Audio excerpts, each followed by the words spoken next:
자, 오늘은 룻기에 대해서 배워보도록 하겠습니다. 우리 지난 시간에 사사기가 끝났죠. 지난 시간에 우리 사사기가 끝났는데요. 우리 사사기의 마지막까지 행복하지 않게 사사기를 기록한 역사가는 보통 이야기에 대한 어떤 고난 내지는 벌 내지는 문제점을 지적하고 나면 거기에 대한 희망의 메시지를 주고 끝나는 것이 우리의 바람이고, 또 목사님들 설교하실 때도 보면 성경 본문을 가지고 성도들의 삶을 지적하지만 맨 마지막에는 그래도 우리는 할 수 있다라는 희망을 던져주게 되어 있는데요. 사사기의 역사가는 그렇지 않습니다.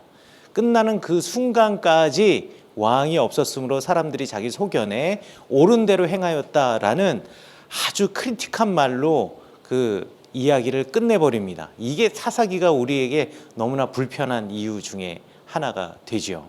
자, 그런데 사사기가 끝나고 나서 곧바로 룻기가 연결이 됩니다. 그리고 룻기 역시 사사시대에 벌어진 일이죠. 사사시대에 벌어진 이 룻기는 이 사사기에서 아무런 희망을 주지 않고 인간의 실존을 낱낱이 고발하면서 끝냈다고 한다면, 이 룻기는 우리가 이제 어떻게 해야 하는가를 보여주는 희망의 메시지를 주는 이야기가 바로 룻기라고 생각하시면 되겠습니다. 그래서 사사의 시대는 사사기로 끝나는 것이 아니라 룻기, 그리고 그 다음에 사무엘, 사울의 시대에까지 사사의 시대가 계속 연결이 되는데요. 우리는 이제 룻기로 이 사사기의 강의를 마치려고 합니다. 자, 룻기는 우리가 회복해야 할 신앙을 이야기한다라고 이야기하는데요. 룻기는 이 사람들의 이 이름만 확인하시면은 룻기에서 말하고자 하는 커다란 메시지를 우리가 거의 다 이해할 수 있다라고 생각하시면 되겠습니다. 룻기도 마찬가지로 주석책마다 서로 설명하는 방법이 참 여럿이 있어요. 그런데 저는 이번에 룻기를 설명하면서 유대교 랍비들이 룻기를 설명하는 방식에 대해서 여러분에게 소개해 드리도록 할게요. 랍비들은 그러면 이 룻기를 어떻게 이해하느냐, 제가 타이틀을 이름으로 읽는 룻기라고 타이틀을 잡았는데요. 랍비들은 이름을 가지고, 고유 명사를 가지고 이 룻기를 해석하려고 합니다. 자, 제일 먼저 베들레헴에 엘리멜렉과 나오미라고 하는 부부가 살고 있었고요. 그 엘리멜렉과 나오미에게는 말론과 기럐이라는 두 아들들이 있었습니다. 이 베들레헴이라고 하는 땅은 여러분 잘 아시다시피 유다 지파에 속해 있는 하나님께서 이스라엘 백성들에게 주신 약속의 땅이죠. 그래서 출애굽한 이스라엘 백성들이 사사의 시대 때 이 베들레헴의 땅에 유다 지파 사람들을 살게 하셨습니다. 이 베들레헴이라고 말하는 이 히브리어는 바이트라는 히브리어와 레헴이라고 하는 히브리어가 두 개가 합쳐진 단어가 되겠는데요. 바이트는 집이라는 뜻이고 레헴은 빵이라는 뜻입니다. 우리 예전에 성경학교 때 이제 베들레헴 하면 떡집 그렇게 했는데, 우리 어렸을 때만 해도 빵보다는 떡이 더 이렇게 보편적이었기 때문에 빵집보다는 떡집이라고 아마 표현을 했던 것 같아요. 그러나 이제는 떡집 찾기보다는 빵집 찾기가 훨씬 더 보편적인 시대가 되어서 이제는 베들레헴을 떡집이라 그러지 않고 그냥 빵집이라 해도 전혀 문제가 없을 것 같아요. 그러니까 베들레헴은 빵의 문제, 그러니까 음식의 문제, 그리고 바이트라고 하는 것은 집, 건물을 뜻하는 단어이기도 하지만 가문을 뜻하는 단어이기도 하고, 또 유대교의 전통, 이스라엘의 전통에서 가문이라는 뜻은 곧 신앙의 가문, 신앙을 상징하기도 합니다. 그러니까 신앙적인 면과 경제적인 면이 모든 것이 잘 갖추어져 있는 땅 베들레헴을 이야기한다라고 랍비들은 이야기를 해요. 그런데 이 베들레헴에 흉년이 들었습니다. 여러분들 하나님의 땅이라고 말하지만 하나님의 땅에도 흉년은 있게 마련이에요. 아시다시피 목사님들도 그렇게 설명하시잖아요. 또 설교도 하시고요. 우리가 신앙을 가졌다라고 해서 예수님 알게 된다 그래서 우리 인생이 막 고속도로를 달려가는 자동차 마냥 쌩쌩 달리는 것은 아닙니다. 오히려 예수님 만나고 난 다음에 우리 인생은 더 힘들어졌어요. 남들이 다 즐길 수 있고 누리면서 살 수 있는 것들을 우리는 절제하며 살고 있잖아요. 그런 것처럼 하나님이 가라고 한 그 땅에 가면 모든 것이 다 잘 될 거라고 생각하지만 하나님이 가라고 한 그 땅에도 흉년은 들게 마련입니다. 그 흉년이 들었을 때 아브라함처럼 애굽 땅으로 가면은 이제 복의 근원인 아브라함이 재앙의 근원이 되는 거고요. 또 하나님께서 살라고 한 그 약속의 땅 베들레헴을 떠나서 모압으로 가게 되면은요, 그때부터는 집도 잃고 빵도 잃게 되는 사태가 벌어지게 되는 거죠. 이 룻기가 바로 베들레헴을 잃어버린, 그러니까 가문과 그리고 먹을 것, 신앙과 나의 삶, 모든 것을 잃어버린 한 가문의 이야기를 이야기하므로 사사기의 거의 결말과 같은, 사사시대의 결말과 같은 이야기를 지금 하나의 이야기 속에다가 녹아내고 있다라고 생각하시면 되겠습니다. 자, 이 베들레헴 땅에 가뭄이 들었어요. 그래서 흉년이 들어서 베들레헴에 살고 있었던 엘리멜렉과 나오미와 말론과 기럐이 이제 모압 땅, 이방의 땅으로 이주하게 됩니다. 그러니까 하나님의 땅을 버리고 이방의 땅을 가는 거죠. 사사시대와 똑같아요. 이 사사시대니까 언제라도 하나님이 주신 약속 버릴 수가 있어요. 언제라도 이방의 것을 쫓아갈 수 있죠. 거기가 더 부요하니까, 거기가 더 좋으니까, 우리 눈에 보기에 여기가 훨씬 더 나은 땅이니까. 그래서 하나님의 약속의 땅을 버리고 이제 이방의 땅 모압으로 가게 됩니다. 그런데 이 엘리멜렉이라는 사람의 이름의 뜻은 뭐냐면 하나님이 나의 왕이다, 나의 하나님이 왕이다라는 이름의 고백이 엘리멜렉 속에 안에 있어요. 그리고 나오미는 나의 기쁨이라는 의미를 가지고 있습니다. 하나님을 나의 왕으로 삼으니 얼마나 기쁘겠습니까? 그리고 하나님이 나의 왕이시니까 나는 그 왕된 하나님의 백성으로서 얼마나 행복하겠습니까? 그리고 그 아들의 이름이 말론과 기럐인데요. 말론이라는 말이 보석이라는 뜻이고요. 기럐이 완전한 거예요. 완전하다라는 의미를 가지고 있어요. 그러니까 하나님을 왕으로 모시고 살고 있는 이 가정은 늘 기쁨과, 그리고 그 가정은 온전한 가정이면서 그 가정은 보석처럼 빛나는 가정이어야만 해요. 이게 이 가족의 이름이 가져다 주는 이 가족의 의미입니다. 그런데 이 완전함은 하나님의 약속의 땅에서만 가능한 거예요. 지금 약속의 땅 베들레헴을 버리고 모압 땅으로 간 순간 이 가문에 드디어 재앙이라는 것이 닥쳐오기 시작합니다. 이 가문의 재앙이 무엇이냐? 엘리멜렉이 그 땅에서 죽어버리죠. 연로에서 죽으셨던지 병들어서 죽으셨는지는 모르겠으나 하여간에 이 엘리멜렉은 그 땅에서 이제 죽게 됩니다. 나의 하나님이 왕이시다라고 하고서 모압 땅에 갔거든요. 모압 땅은 지난번 우리 사사기에서 우리 배운 것처럼 그모스 신이 있었던, 그러니까 그모스 신이 있었던 그 땅, 하나님이 왕이라고 고백하는 사람이 이제 그모스 신을 섬기는 사람으로 바뀌어지는 거죠. 그때가 되니까요, 말론과 기럐의 인생도 함께 꼬여가기 시작합니다. 그때 모압 땅에 가서 말론과 기럐이 룻과 오르바와 결혼하게 되거든요. 자, 그런데 말론이라는 말, 히브리어로 마hl론이라는 말의 어근은 보석이라는 뜻도 있지만은 병이라는 뜻도 있습니다. 우리 아픈 병이 있잖아요. 병 들었다 할 때. 병이라는 의미, 어근도 함께 가지고 있고요. 킬뇽이라고 하는 말은 온전하다라는 뜻도 있지만 한편으로 그 킬뇽이라는 어근을 따져 들어가면 죽어야 할 자, 죽어야 할 운명을 갖고 태어난 사람이라는 의미도 끌어낼 수가 있어요. 그래서 그 이름들처럼 말론과 기럐이 병들어서 죽었는지 아니면 어떻게 죽었는지 모르겠지만 그곳에서 다 죽습니다. 그리고 이제 그 집에는 나오미하고 룻과 오르바만 남게 되는 거죠. 유대교의 풍습에 그리고 이스라엘의 풍습에 어떤 풍습이 있냐면 형사취수 제도가 있습니다.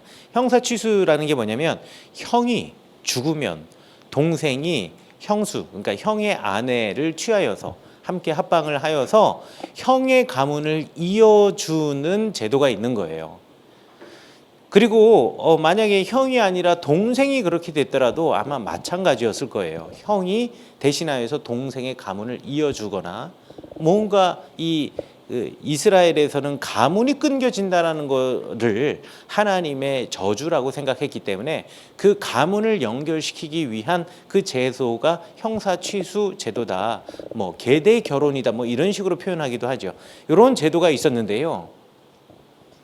예를 들자면 기럯과 말론이 다 죽어버렸으면 또 다른 아들이 있었으면 그 또 다른 아들 누군가가 룻과 오르바와 결혼을 해서 이 가문을 이어주어야 하는 거예요. 그런데 룻과 오르바, 나오미 셋만 남은 가문에는 더 이상 이 가문을 이어줄 수 있는 아들이 남아있지 않는 겁니다. 자, 이제 좀 살아보겠노라고 베들레헴을 떠나서 모압 땅을 갔는데요. 살아보겠노라고 한 땅에서 이제 모든 것이 다 끊어져 버렸어요. 물론 이곳이 흉년이 들지 않았기 때문에 먹을 것이 있을 수는 있겠죠. 하지만 자기 땅을 버리고 이방 땅으로 갔다라는 것 자체가 내가 그 땅에서 나그네의 인생을 살 각오를 하고 가는 겁니다. 자, 나그네의 인생을 살려고 나그네로 살지언정 그쪽에서 사는 게 먹고 살기에 더 좋겠다라는 생각을 갖고 있었겠죠. 하지만 나그네로 산다라는 게 고대 사회에서는 그렇게 쉬운 일이 아니었어요. 나그네로 사는 그 삶을 어떻게든 조금 더 경제적으로 나의 어떤 그 스테이터스를 좀 극복해보자 해서 이 가문이 이 엘리멜렉과 나오미가 선택한 게 그 모압 여인들과 결혼시키는 거였어요. 그렇게 되면 적어도 그 모압 땅에서 내가 어떤 분깃을 얻을 수 있지 않을까? 뭔가 땅이나 뭐라도 하나 얻을 수 있지 않을까? 나름대로 가장 인간적인 생각이 아니었던가. 그런데 그렇게 인간적인 계획으로 지금 말론과 기럯을 모압 여인들과 결혼을 시켰거든요. 이것 역시 율법에서 금한 거죠. 이방 여인과 결혼시키면 안 되는 거잖아요. 하나님을 왕이라고 고백하고 있는 이 엘리멜렉, 그리고 하나님을 나의 왕으로 두어서 나의 삶이 기쁩니다 라는 이름을 가지고 있는 이 나오미 집안에서 하나님의 율법을 거스렸다라는 것, 그리고 이것에 대해서 어떤 양심의 가책도 없었다라는 것, 이게 사사시대의 삶이거든요. 그런데 하나님께서 결국은 조금 더 나은 삶을 쫓아갔던 이 가문을 끊어버리신 겁니다. 나그네의 삶, 그 나그네의 삶도 힘든데요. 이제는 과부들만 모여있는 집이 되어버린 거예요. 고대 사회에서 나그네도 빈민층에 들어가고 최하층에 들어가고요. 그리고 고아도 그래요. 그러니까 또 과부도 그렇고요. 가난한 사람은 당연히 그렇고요. 그러니까 이 여기에 있는 이 나오미의 가문은요, 나그네이자 과부의 집안이 되었으니 이제 사회에서 더 이상 뭔가 안전을 보장받을 수 없는 집안이 되어버린 거예요. 나오미의 입장에서는 대단히 당황스러웠겠죠. 그런데 소식을 듣자 하니 이제 저쪽 유다 땅 베들레헴에도 먹고 살만하게 되었다라는 이야기를 듣게 되었어요. 그러니까 어차피 나그네의 삶, 과부의 삶이 힘든데 이곳 베들레헴으로 차라리 돌아가게 되면 나그네는 아니잖아요. 자기 땅이니까. 그리고 자기 땅에 친척은 있을 거 아니에요. 그러면 어찌되었든 친척을 통해서 도움이라도 얻을 수 있지 않을까. 그러면 먹고 사는 게 조금은 나아지지 않을까 하는 기대감이 있었던 것 같습니다. 그래서 유다 땅으로 다시 돌아가려고, 베들레헴으로 다시 돌아가려고 마음을 먹었어요. 근데 문제는 오르바와 룻이 마음에 걸리는 거예요. 오르바와 룻은 비록 과부로 살고 있지만 모압 땅에서 나그네는 아니잖아요. 그런데 이제 내가 베들레헴으로 이 며느리들을 다 데리고 가면 이 며느리들은 또 사회에서 보장받지 못하는 사람들 계층으로 떨어지게 되는 겁니다. 게다가 이방인이잖아요. 유대인이란 표현은 이제 시대착오적인 거니까 이스라엘의 12지파 중에 하나도 아닌, 그리고 본인은 이미 모압 땅에 살면서 나그네로 산다라는 것이 얼마나 어려운 일인가를 나오미는 알고 있어요. 게다가 나그네이자 과부로 사는 것은 더욱더 얼마나 어려운 일인가를 알고 있거든요. 그래서 뭐라고 이야기하느냐, 룻과 오르바를 붙잡아 놓고서는 야, 니네 아버지의 집으로 돌아가라 라고 이야기를 합니다. 거기 가가지고 아직 자녀도 낳지 않았는데 가서 거기서 새로 결혼을 해라, 시집을 가라 라고 이야기를 하는 거예요. 이게 그냥 돌려보내는 게 아닙니다. 물론 이 풍습이 언제부터 시작이 됐는지 확정 지을 수는 없지만 고대 사회에서, 특별히 이스라엘 전통에서 결혼을 할 때에는요, 반드시 남편이 아내 되는 사람과 그 집안에게 돈을 지불하게 되어 있어요. 일단 장인 어른이 될 사람에게 모하르를 주어서 내가 노동력을 가져오는 것에 대하여서 대가를 지불하고요. 그 다음에 결혼을 할 때 나 결혼하는 여인에게 또 돈을, 마하나라는 돈을 또 줍니다. 그 돈을 주는 이유는 뭐냐면 내가 만약에 죽었을 때, 고대 사회에선 전쟁으로 사람들이 많이 죽잖아요. 내가 죽었을 때 아내가 살아갈 수 있는 경제적인 기반을 주는 거예요. 그래서 내가 죽더라도 내가 너한테 주는 이 돈 하나 가지고서는 어느 정도 먹고 살 수 있는 생활의 기반 자금을 주는 겁니다. 그러니까 이 나오미가 룻과 오르바를 돌려보낼 때는 이 룻과 오르바가 가지고 있는 하나가 있었을 거예요. 그러니까 이거 가지고 가서 일단 살다가 거기에서 좋은 남자 만나서 재혼하려무나 라고 나오미가 이야기를 했어요. 그리고 성경에 보면 뭐라고 나와 있냐면 내가 이제 나이가 들었는데 이제 더 이상 아이를 낳을 수도 없는데 또 아들을 낳아서 너희들과 결혼시킬 수는 없지 않냐. 이 얘기는 뭐냐면 그 계대결혼, 형사취수 제도에 따라서 나오미가 다른 사람과 결혼해서 또 다른 아들을 낳아서 그 아들이 자기가 해야 할 의무를 룻과 오르바에게 하기에는 자기가 이미 아이를 낳을 수도 없을 뿐더러 혹 아이를 낳는다 손치더라도 그 아이가 남성으로서 역할을 할 때까지 나이가 자라면 오르바와 룻은 이미 할머니가 돼 계셨을 거기 때문에 어떻게 할 수가 없거든요. 그래서 너희들 아버지 집으로 돌아가라. 새 삶을 시작해라. 라고 이야기하면서 세 명이 막 부둥켜 잡고서는 울지요. 부둥켜 잡고서는 우는데요.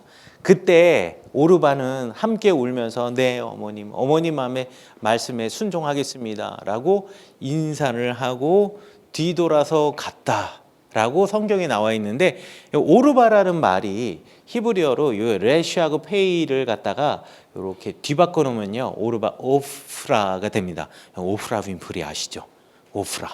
오프라라는 말은 히브리어입니다. 히브리어로 어린 사슴, 아기 사슴을 이야기하는 거예요. 물론 오프라 윈프리는 자기 이름이 그런 뜻인지 알고 있는지 모르는지는 모르겠습니다만 오프라라는 말의 이름의 어근이 그렇습니다. 오르바라는 말은 어린 사슴이라는 뜻인데 또 동시에 이 어근이 뒷목이라는 뜻도 가지고 있어요. 그래서 시어머니께 안녕히 계세요 하고서는 딱 가면 뒷목이 보일 거 아니에요. 그래서 뒷목을 보이면서 갔다라고 이야기를 하고요. 룻은 여러분들 잘 아시다시피 룻의 아주 멋진 신앙의 고백이 있죠. 어머니의 민족이 나의 민족이 되고 어머니의 하나님이 나의 하나님이 될 것입니다 라고 하면서 절대 떠나가지 않았습니다. 이 룻이라는 말의 어근은 친구라는 뜻을 가지고 있어요. 그래서 나오미의 친구가 되어서 나오미와 함께 유대 땅 베들레헴으로 돌아가게 됩니다. 성경에서 나오는 최초의 개종 사건이다라고 생각하시면 되겠고요. 성경에 보면 모압 사람과 암몬 사람과 결혼하는 것을 금지하게 되어 있습니다. 그래서 이게 지금 율법을 어긴, 사사시대 때 율법을 어긴 아주 일반적인 상황을 이야기하고 있는데요. 유대교 안에서는 이 룻기를 근거로 해서 모압 여인과 암몬 여인과의 결혼을 금하지는 않습니다. 그러니까 모압 암몬 남자와의 결혼은 금하지만 모압 여자와의 결혼은 금하지 않습니다. 그래서 그 유대교에서 그리고 이스라엘 전통에서 모압 여인과의 결혼을 금하지 않게 된 전통이 왜 생겼냐? 룻 때문에 생겼다라고 생각하시면 되겠네요. 자, 그래서 나오미와 룻이 이제 베들레헴, 다시 약속의 땅으로 돌아와요. 돌아오니까 베들레헴에 있었던 사람들이 이제 나오미를 보면서 너 나오미 아니냐, 우리 친족 나오미 아니냐라고 하니 나오미가 이야기하죠. 내 이름을 더 이상 나오미라 부르지 마라. 내 이름을 마라라고 해라. 내 인생이 쓰다, 고통스럽다라고 말하는데 이 마라라는 말이 쓰다라는 뜻이에요. 쓰다, 쌉스름하다 이런 의미를 가지고 있고요. 이 나오미와 룻이 베들레헴으로 돌아왔을 때 여러분들 잘 아시다시피 보아스의 타작마당에서 이삭 줍기를 하면서 그 이삭을 주운 것을 가지고 먹고 살게 됩니다. 우리가 생각하기에 뭐 이삭 주어서 얼마나 먹고 살겠어 이렇게 생각하실 수 있지만 이삭 주어서 먹고 사는데 전혀 문제 없습니다. 왜냐하면 유대교와 이스라엘의 전통, 고대 이스라엘 전통, 우리 성경에도 법에 나와 있어요. 밭에서 수확을 할 때요. 이제 예전에 기계로 하는 게 아니라 사람이 허리를 숙여서 이제 하잖아요. 그래서 줄 맞춰서 다 수확을 하고 지나가는데, 자, 여러분들 그 잡초 배봤으면 아실 거예요. 잡초 딱 잡고 낫을 딱 쳤는데 물론 다 쳐지기도 하지만 안 쳐지는 것들이 있어요. 미처 못 쳐진 거 있잖아요. 안 쳐졌을 때 2번 낫을 대면 안 됩니다. 딱 한 번 쳤는데 안 떨어진 거, 안 쳐진 거 있죠? 그건 그대로 놔둬야 돼요. 요게 가난한 사람의 몫입니다. 그러니까 이게 딱 끝나고 나면은요. 그래서 예전에 이스라엘 전통에서는 사람이 수확할 때가 되면 가난한 사람들이 수확이 다 사람들이 이게 치고 갈 때 그 뒤를 쫓아다니면서 이거 못 치고 간 거 있잖아요. 못 치고 간 거를 갖다가 수확을 했었어요. 그 다음에 또 율법에서는 뭐라고 했냐면 밭의 가장자리를 다 치는 것을 금하고 있습니다. 여러분들 그 밭에 기계식으로 요즘 하는 밭에 보면 그 뭐라 그러죠? 기계가 쫙 하면서 추수를 하잖아요. 추수를 딱 하면 밭 가장자리는 꼬불꼬불 울퉁불퉁하기 때문에 이렇게 논에도 보면 나중에 밭에 보면 한 요 정도는 미처 다 못 쳐, 기계가 다 못 지나가서 여긴 사람이 치잖아요. 이 성경의 율법에 따르면 그거 하면 안 되는 거예요. 한번 쫙 치고 가서 가장자리에 풀이 남아 있잖아요. 풀이 아니라 뭐 밀이라든가 벼나 이런 게 남아 있잖아요. 보리가 남아 있으면 그거 그대로 두는 겁니다. 요거 가난한 사람들이 와서 요거 쳐가는 거예요. 그러니까 과거에도요, 밭을 수확을 할 때 낫을 한 번 댔는데 잘려나가지 않은 것 절대 2번 낫을 대지 않는다. 그리고 가장자리까지 다치지 않는다. 요게 룰이었습니다. 그러니까 요 룻은 시어머니를 위해서 그 가장자리 안 쳐진 곳, 그리고 한 번 쳤으나 잘리지 못한 곳, 지금이야 낫이 엄청나게 날카로웠지만 옛날의 낫은 아무래도 요즘 낫보다는 좀 덜 하지 않았을까요? 그렇다면 남아있는 게 훨씬 더 많았을 거예요. 자, 룻이 지금 그거를 가지고 연명을 해서 살아가는 겁니다. 라피들이 이야기를 하죠. 베들레헴으로 돌아왔거든요. 베들레헴에 돌아와서 보아스의 밭에서 지금 베틀레헴에서 레헴의 문제, 빵의 문제는 해결이 되었어요. 왜? 보아스의 밭에서 계속 그 이삭 줍기를 하니까. 그리고 보아스가 룻을 보고 룻이 친족인 걸 알고 룻을 위해서 파인들에게 야, 깔끔하게 치지 마. 최선을 다해서 남겨. 그래가지고 룻이 쫓아오면서 정말 자기가 농사한 것처럼 많이 거두어 갔잖아요. 그래서 레헴의 문제는 해결이 되었어요. 그런데 아직 해결되지 않은 문제가 있습니다. 그 해결되지 않은 문제가 바이트, 집의 문제예요. 가문의 문제입니다. 신앙의 문제가 해결이 아직 안 됐어요. 먹는 문제는 해결이 되는데 가문의 문제가 해결이 되지 않았는데 이 가문의 문제를 누가 해결해 주었냐? 보아스가 해결해 주었어요. 자, 가족 내에서는 계대 결혼이 있지만 친족 내에서는 고엘 제도라고 해서 반드시 우리 가문 중에 어려운 사람이 있으면 도와주어야 하는, 고엘이라는 게 구원자라는 의미입니다. 구원자의 제도가 있었어요. 그 구원자의 제도에 의하면 우리 가문에 어려운 사람이 있다면 내가 그 사람을 무조건 도와주어야 돼요. 최선을 다해서 도와줘야 됩니다. 그래서 이곳 이제 남편 없이 홀로 사는 과부 둘만 살고 있는 이 가정에서 내가 고엘로서 이 가정을 부양하고 책임져 주어야 할 고엘이 이 가문에 있었단 말이죠. 근데 그 이전에는 이러한 전통을 사람들이 지키지 않았으니까 이 엘리멜렉의 가뭄이 들었을 때 먹을 게 없어서 모압 땅으로 간 거예요. 그 시대가 사사 시대잖아요. 우리가 지난번에 사사기를 하면서 이스라엘의 전통 그리고 광야의 전통을 다들 깡그리 다 무시하잖아요.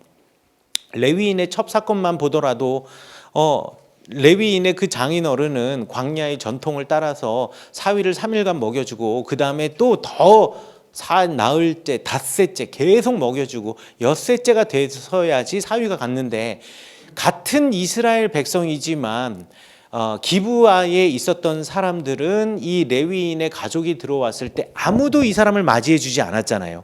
3일간 맞이해 줘야 되는데. 그러니까 이스라엘의 전통, 광야의 전통이 싸그리 무시가 되던 때, 마찬가지로 엘리멜렉과 나오미의 이 집안도 베들레헴에서 흉년 때문에 가난하게 살 때 아무도 이 사람들을 도와주는 사람이 없었기 때문에 아마 모압 땅에 갔을지 몰라요. 그런데 이제 다시 돌아왔을 때 보아스라는 사람은 그 전통을 지키려고 했던 전통의 수호자이자 신앙의 수호자였단 말이에요. 그래서 이 고엘 제도가 지켜지지 않던 때 다시 이곳 베들레헴에 돌아왔을 이 곳에서 지금 고엘 제도, 고엘을 갖다가 보아스가 그 전통을 지켜나가고 그 신앙을 지켜나가려고 했던 거예요. 그런데 보니까 고엘이 보아스보다 더 가까운 고엘이 있거든요. 근데 그 고엘은 과거 우리가 배웠던 그 사사기 속에 살고 있었던 사람 중에 하나와 별반 다를 바가 없어요. 고엘이라는 제도가 되게 멋있는 제도이지만 고엘을 행사해야 하는 사람의 입장에서는 별로 행복하지 않는 제도예요. 왜 행복하지 않냐? 내가 구원자로서 이 집안을 살려주었어요. 내가 이 집안 사람들을 갖다가 경제적으로 서포트를 해줘요. 이거 전부 나에게 있어서 마이너스예요. 전부 다 마이너스예요. 왜? 저 집안을 살려주는 거지 저 집안이 우리 집안이 되는 것은 아니거든요. 저 집안이 우리 집안이 되는 게 아니에요. 그냥 구원자로서 내가 그냥 다 해주는 거예요. 다 해주는 겁니다. 예를 들어서 이거는 사람들마다 약간의 논쟁의 여지가 있습니다. 나오미와 룻이 한 집안인데요. 고엘로서 내가 룻과 결혼을 하게 돼요. 그래서 아들을 낳잖아요. 그럼 이 아들은 보아스의 아들이 아니에요. 나오미와 룻의 아들이 되는 겁니다. 나오미와 룻의 아들이 되는 거고요. 얘가 자라면은요, 나오미와 룻의 집안의 자손으로서 자기의 혈통을 이어가는 거예요. 그럼 이 사람의 역할은 뭐냐? 이 아이가 태어나면 이 아이가 성년이 되어서 이 집안을 일으킬 때까지 모든 경제적인 서포트를 다 해주는 역할, 이거를 이 사람이 하는 거예요. 그러면 그 열매는 누가 따먹는 거예요? 나오미와 룻과 이 보아스가 그 열매를 먹는 거고요. 이 사람은 계속 물 주고 양분을 주는 사람이에요. 그러니까 자기 입장에서는 손해가 되는 거죠. 그래서 고엘 제도를 사람들이 안 지킨 거예요. 왜? 나한테 마이너스니까. 내 경제력에서는 마이너스니까. 그런데 보아스는 그런 사람이 아니었어요. 보아스보다 가까이 있었던 고엘의 의무를 해야 되는 사람은 나 이거 못하겠다라고 포기합니다. 왜? 아무리 계산기를 두들겨 봐도 이건 나한테 마이너스거든요. 자, 그 사람이 포기를 하니까 이제 보아스가, 그러면 그 다음 순서가 보아스거든요. 보아스는 나는 하겠노라 라고 해서 룻과 이제 결혼을 하게 되는 거죠. 룻과 한 살림을 차리게 되는 거고, 그리고 그렇게 해서 오벳이라고 하는 아이를 낳게 됩니다. 랍비들은 이 이야기를 통해서 룻과 보아스의 결혼, 그리고 오벳의 탄생의 이야기가 바로 바이트의 문제, 집의 문제, 가문의 문제를 해결하고 신앙의 문제, 신앙의 전통을 해결하는 사건이라고 생각을 했어요. 왜? 그 이전에 사사의 시대는요, 전통도 무시가 되고 신앙도 무시가 되던 시대에 전통을 지켜나가고 가문을 세워나갔거든요. 그래서 이제 허물어졌던 가문이, 떠나갔던 가문이 유다 땅 베들레헴으로 돌아왔고, 신앙을 잃어버렸던 가문이 이제 신앙의 전통을 다시 회복하게 되었고, 끊어졌던 가문이 이제 다시 오벳을 통해서 이어지게 되었거든요. 그래서 랍비들은 이것이 베들레헴에서 레헴의 문제만 해결된 이곳에서 바이트의 문제까지도 해결되어지는 사건이며, 이 베들레헴 사건에서, 베들레헴을 잃어버리는 사건에서 가장 주도적인 역할을 했던 사람이 누구냐면 하나님은 하나님은 나의 왕이시다라는 아주 거창한 이름을 갖고 있는 사람이었어요. 그런데 이 가문이 해결이 되었을 때 오베드, 에베드라는 말은 종이라는 뜻이거든요. 이 베들레헴의 문제가 다시 회복이 되어졌을 때는 이제 더 이상 엘리멜렉이라는 거창한 이름으로 이 가문이 연결이 되고 시작이 되는 것이 아니라 가장 낮은 종이라는 이름, 오베드라는 이름으로 시작이 되었다.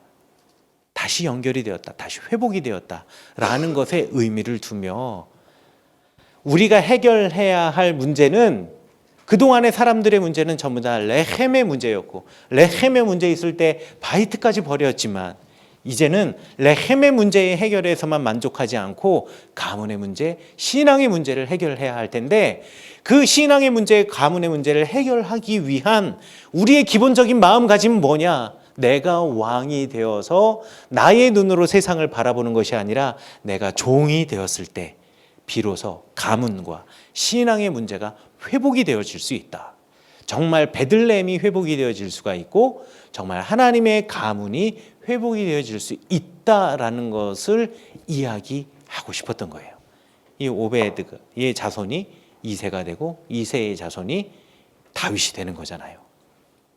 이 오벳의 가문을 통하여서 하나님께서 다윗의 가문을 세우신 것처럼 이제 우리가 왕이 아닌 스스로 왕이 되어서 왕이 아닌 오로지 하나님만 왕이 되는 그 시대에 종으로서의 삶을 살아가는 것이 진정한 베들레헴 신앙과 우리의 삶을 회복시키는 길이다라는 것을 알려주는 이 룻기가 사사기 다음에 배치된 것은 아마 이 성경을 정경화하는 과정에서 성경을 하나의 책으로 묶는 이 편집자가 의도했던 것이 아니었던가라고 생각을 합니다. 그래서 사사들의 이야기의 맨 마지막을 이제 룻기로 마무리하게 되었습니다. 우리 사사기의 이야기를 보면서 울분에 차며 분노했다면 이제 룻기의 이야기를 통해서 우리가 어떻게 회복해 나갈 수 있는가를 배울 수 있기를 바라고요. 10주간의 강의를 마치도록 하겠습니다. 감사합니다.